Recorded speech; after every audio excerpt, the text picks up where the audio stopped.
you join me on a cold March morning down at the Carp Society's Horseshoe Lake.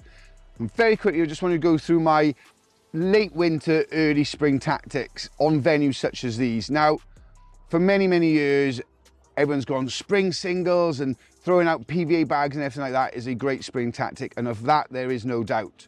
However, on a venue like Horseshoe with a good head of fish, and they are absolutely bait driven, these fish. So for me, it's all about finding them, as always, but feeding them. So I've got here, found out where the fish are, and believe it or not, they're in the teeth of an ice cold easterly wind, which is great for them to be there, but terrible fishing conditions for me to be out in. However, found myself in the center of Winter Bay, and without doubt, the fish are here. So I've gone in with a tactic that is very, very key to me, and that is bait. I've always been a bait angler. I have used bags, I have used singles, but I am never more confident than with a good dollop of bait out there and 3 rods over the top. So I found my spot. It's 27 wraps into this sort of savage headwind, which has been a little bit of an issue. But for me, bait has been the key to that. And I have been lucky. I managed to have 2 mid-20s in a short spell. And I do believe it's down to the bait. There's a lot of other anglers around that are fishing bags and small amounts of bait and haven't had that success. So there is certainly something to be said about bait at this sort of waking up period. I was here 2 weeks ago, didn't have anything, but the fish activity multiplied literally within the 48 hours I was there. And today, and pardon me, yesterday when I arrived here, it was clear to see they were active. So, whereas yes, singles, bags, small amounts of baits do very much work in those early spring conditions. For me, if you've got a good head of fish in a water that sees a lot of bait, do not be afraid to give them bait. But for now, I'm going to get the rods back out, get a little bit more bait over the top of the spot, and see if I can get one more fish before the end of this session.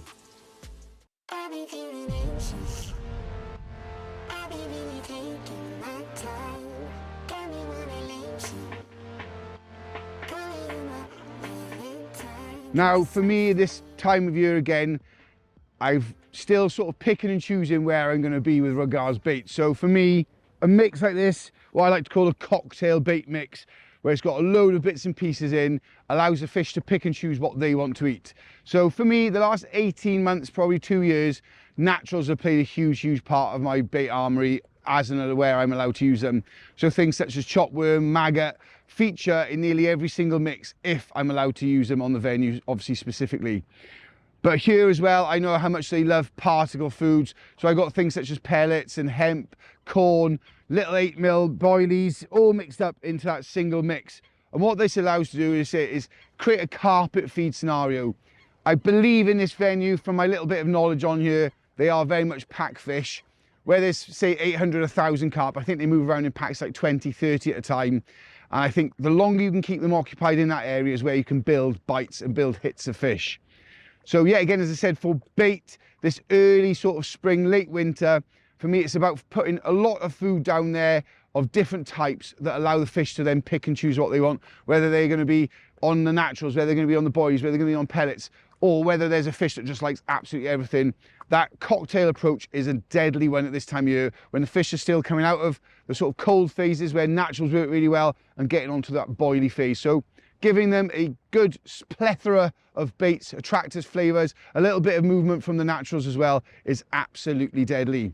Now for me, the rig of choice, it hasn't really wavered in the last 12 months. And that's the old Slip D combi rig, what I call a slippery dickory rig, just to take the mickey out myself really. And it comprises of size 6 wide gape, down to a bit of inner braid from our soft braid, and then onto a bit of fluoro link. I think time will only tell if there's more bites on the cards, but already those 2 mid-20s are an absolute winner for me in this session.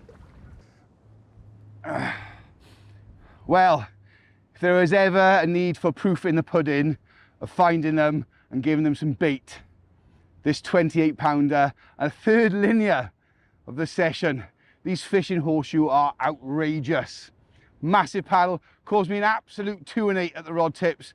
All 3 rods are now up against the bivvy, but luckily enough we have to be gone in the next hour. So I think by the time I slip this back and start having a wind down, that'll be us off. But yet again, reiteration, Do not be afraid to use bait in this late winter, early spring, especially if you're on fish with numbers of fish, or if you're on a lake that does get a lot of bait through that cold period. Do not be afraid of bait. And 3 fish in the session is testing me to that. Let's get some pics, slip this one back, and onto the road we go.